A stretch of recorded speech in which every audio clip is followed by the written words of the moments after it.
Part 1। ऊंची ऊंची पहाड़ियों और घने जंगल से घिरा हुआ भैरवगढ़ गांव काली पहाड़ी के ठीक पीछे था। काली पहाड़ी यानी मौत का घर।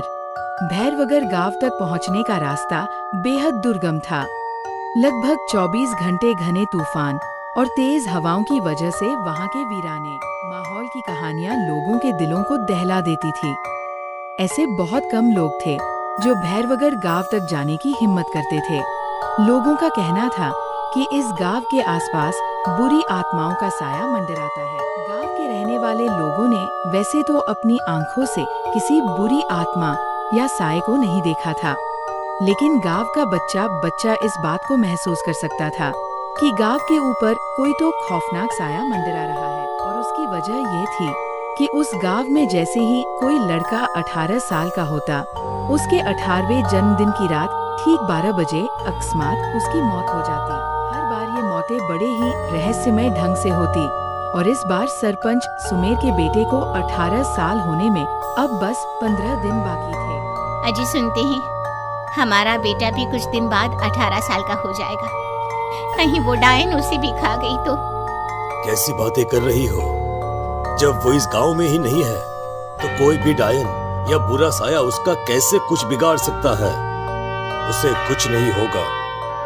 हाँ जानती हूँ, आपने उसे पढ़ाई के बहाने इस गांव से बाहर निकाल शहर भेज दिया, लेकिन ये भी तो सच है ना कि वो बार बार यहाँ आने की जिद करता रहता है। वो चाहे कितनी भी जिद कर ले जानकी, पर मैं उसे इस गांव में कभी वापस नहीं आने दूंगा। मैं नहीं चाहता कि गांव के दूसरे लड़कों की तरह मेरे बेटे की भी अजीबोगरीब ढंग से मौत हो जाए। कभी कभी तो लगता है कि हम सब गांव वालों को हिम्मत करके अपने गांव को इस बुरी आत्मा से छुड़वा लेना चाहिए। लेकिन कौन जानता है आखिर वो खतरनाक साया किसका है? वो काली आत्मा कौन है जो रातों रात हमारे गांव के लड़कों को निगल जाती है? सुमेर और जानकी जब ये सारी बातें कर रहे थे तब रात के लगभग 10 बज चुके थे और हर रात की तरह भैरवगढ़ गांव एक भयानक काले तूफान के आगोश में था।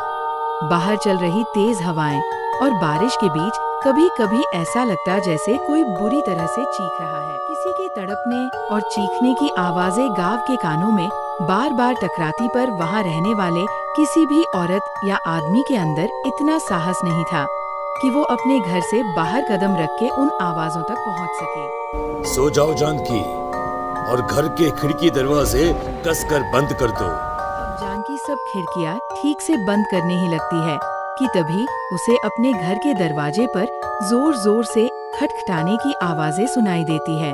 इन आवाजों को सुनकर जानकी और सुमेर के चेहरे डर से पीले और हाथ पैर ठंडे पड़ जाते हैं। जानकी, जानकी, इतनी रात कौन होगा? पता नहीं, ऐसा लग रहा है कोई बुरी तरह से दरवाजा खटखटा रहा है। अरे हाँ, पर किसी की आवाज भी तो नहीं आ रही। क्या करूं? दरवाजा खोल लूं या नहीं? कहीं ऐसा ना हो कि किसी को हमारी मदद की जरूरत हो। लड़खड़ाते कदमों से सुमेर दरवाजे के करीब जाता है और अपने कान को दरवाजे पर रख धीरे से आवाज देते हुए पूछता है, कौन? कौन है? कौन है वहाँ?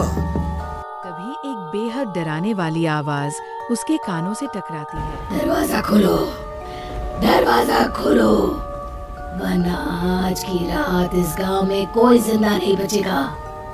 मैं जानती हूँ तुम्हारा बेटा 18 साल का होने वाला है। अगर उसकी जान की जरा भी परवाह है तो दरवाजा खोल दो। इस आवाज को सुनते ही सुमेर घबराकर पीछे हट जाता है और जानकी को पूरी बात बताता है। कहीं वो डायन हमारे घर तक तो नहीं पहुंच गई? अब हम क्या करेंगे? मुझे दरवाजा खोलना ही होगा जानकी। मेरे पास अब कोई रास्ता नहीं है। कहकर सुमेर डर से अपनी दोनों आंखें कसकर बंद करता है और कांपते हाथों के साथ झटके से दरवाजा खोल देता है। तभी किसी के जोर से हंसने की आवाज सुमेर और जानकी को सुनाई देती है। उस आवाज को सुन दोनों दरवाजे की तरफ देखते हैं और सामने अपने बेटे राहुल को खड़ा देख तंग रह जाते हैं। राहुल के हाथ में उसका मोबाइल होता है, जिसमें से वो आवाज बज रही ये थी। क्या मजाक है? और तू यहाँ, तुझे मना किया था ना गांव में आने को, समझ में नहीं आता क्या? 18 साल का होने वाला है तू। माँ, आप लोग भी पता नहीं किन अंधविश्वास भरी बातों पर भरोसा करते हैं। क्या क्या मैं अपने घर नहीं आ सकता? आप लोगों से नहीं मिल सकता? देख बेटा, हमने तुझे किसी वजह से ही इस गांव से दूर रखा था और यहाँ आकर तूने अच्छा नहीं किया। चल चल चल, मैं तुझे अभी के अभी वापस शहर छोड़कर आता हूँ। ओफो पापा, आप बेकार की बातों से परेशान हो रहे हैं। बाहर इतना तेज अंधड़ तूफान चल रहा है, कहीं जाने की जरूरत नहीं है। मैं बस आप लोगों से मिलने आया हूँ, कुछ दिन रहकर चला जाऊंगा। दिमाग खराब हो गया है इस लड़के का, नहीं जानता कि इस गांव में ये सुरक्षित नहीं है। किसने कहा था तुझे यहाँ आने को? ये आवाजें सुन, बाहर से जो आवाजें आ रही है तुझे सुनाई नहीं देती क्या? अरे माँ, जब जोर से तूफान चलता है, तेज हवाएं चलती हैं, तो इसी तरह की आवाजें आती हैं। ये बहुत नॉर्मल है माँ। नॉर्मल होगी तेरे लिए बेटा। 4 दिन शहर में पढ़कर आया है तो अपने माँ बाप की बात नहीं मान सकता।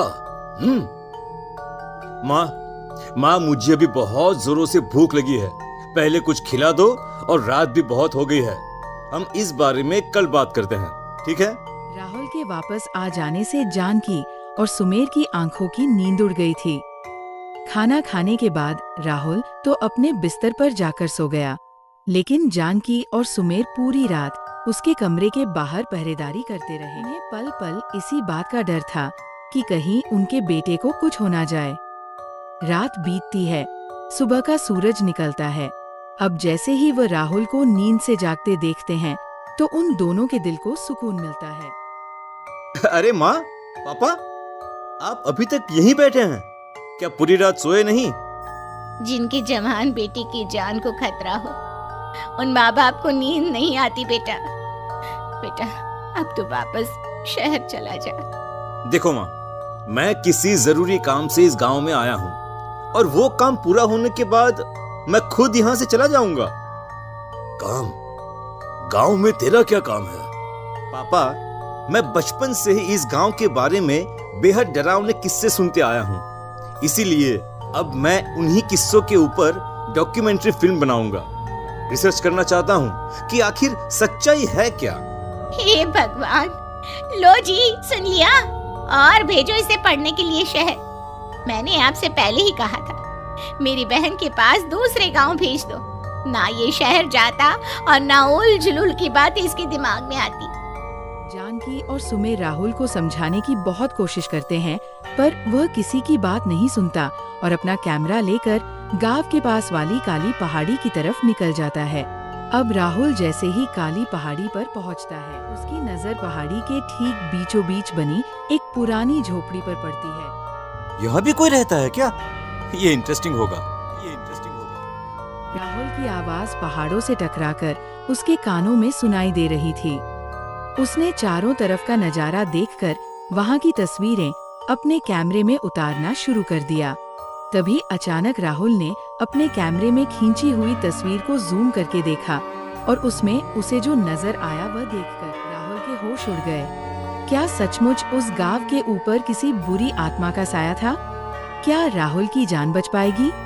क्या देखा था राहुल ने उस फोटो में जिसे देखकर वो तंग रह गया? इन सवालों के जवाब जानने के लिए देखिए इस कहानी का अगला भाग।